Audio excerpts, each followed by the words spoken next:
हर हर महादेव दर्शकों, जय महाकाल। यदि आपके यहाँ पैसों की बहुत ज़्यादा कमी है, आपका भाग्य आपका साथ नहीं दे रहा, आप बहुत ज़्यादा मेहनत कर रहे हैं लेकिन फिर भी पैसा नहीं आ पा रहा है, बहुत ज़्यादा तकलीफ़ में है, तो आपको अक्षय तृतीया के दिन एक उपाय करना है।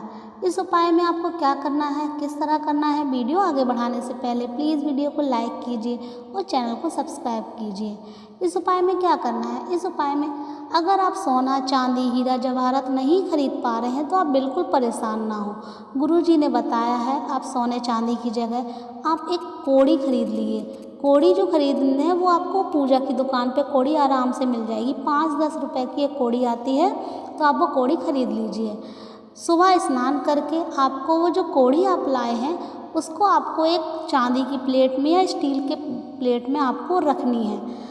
मंदिर के सामने, अपने मंदिर के सामने आपको वो प्लेट में आपको वो कोड़ी रख लेनी है।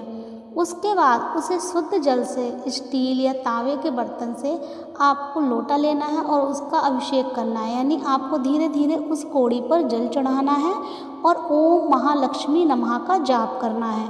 11 या 21 बार जितना हो सके आप धीरे धीरे जल चढ़ाइए और ओम महालक्ष्मी नमः का जाप कीजिए। उसके बाद आपको क्या करना है, फिर थोड़ा सा जल और लेना है और उसमें थोड़ा सा गाय का कच्चा दूध मिलाना है। फिर आपको इस जल मिश्रित दूध जो आपने मिलाया है, मिला हुआ जल और दूध है, इससे आपको उस कोड़ी का अभिषेक करना है और ओम महालक्ष्मी नमः का जाप करना है। अब आपने ये काम कर लिया, उसके बाद आपको माँ लक्ष्मी और भगवान विष्णु के सामने एक चौमुखी दीपक, माता लक्ष्मी के सामने एक आपको चौमुखी दीपक यानी जो 4 बत्ती वाला लंबी बाती का आपको दीपक बनाना है। 2 बत्तियाँ लंबी लंबी बना लीजिए, दीपक में रखिए और चारों तरफ उन्हें प्रज्वलित कीजिए यानी जलाइए। तो चौमुखी आपको दीपक जलाना है। आपको प्रार्थना करनी है माता लक्ष्मी से। उसके बाद वो जो कोड़ी का अभिषेक किया था उसे उठाकर आपको पोंछ लेना है। उस पोंछकर उसे आपको फिर उस प्लेट में रख देना है।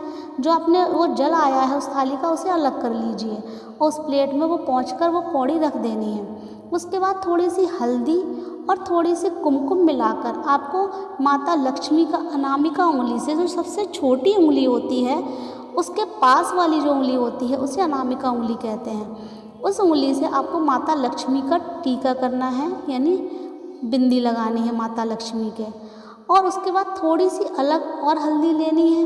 उस हल्दी में थोड़ा सा जल या गंगा जल मिला लीजिए और अपनी सीधे हाथ की अनामिका उंगली से आपको उस कोड़ी पर उस हल्दी से 108 बार बिंदी लगानी है, टीका लगाना है और ओम महालक्ष्मी मंत्र का जाप करना है। ध्यान रखिए, एक अलग से आपको थोड़ी सी हल्दी लेनी है, उसमें जल मिलाना है और उस अनामिका उंगली से उस कोड़ी पर आपको 108 बार बिंदी लगाते हुए ओम महालक्ष्मी नमः का जाप करना है। इतना करने के बाद आपको क्या करना है कि जब वो आपने ये सब पूजा कर ली, उसके बाद शाम के समय आपको वो जो कोड़ी है वो उठानी है और एक पीले कपड़े में रखनी है।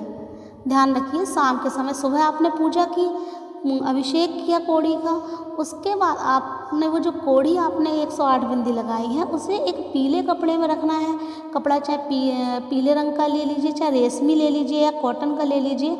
आपको उस कोड़ी को एक पीले रंग के कपड़े में रखना है।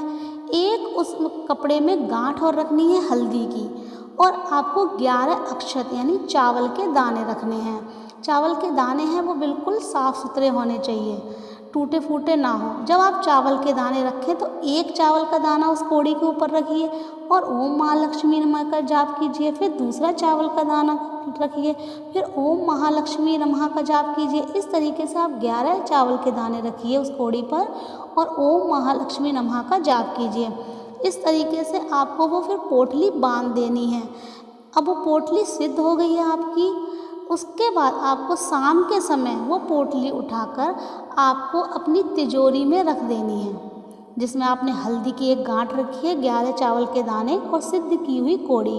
अब वो पोटली आपको बांधकर अपनी तिजोरी में शाम के समय आपको रख देनी है।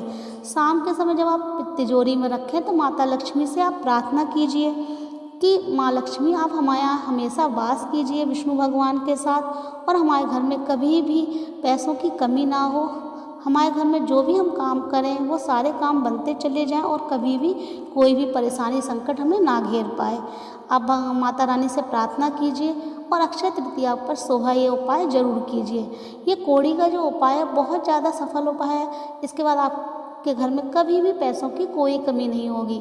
अगर आपको वीडियो अच्छी लगी है, जानकारी अच्छी लगी है तो प्लीज़ वीडियो को लाइक कीजिए, चैनल को सब्सक्राइब कीजिए और कमेंट बॉक्स में हर हर महादेव जरूर लिखिए।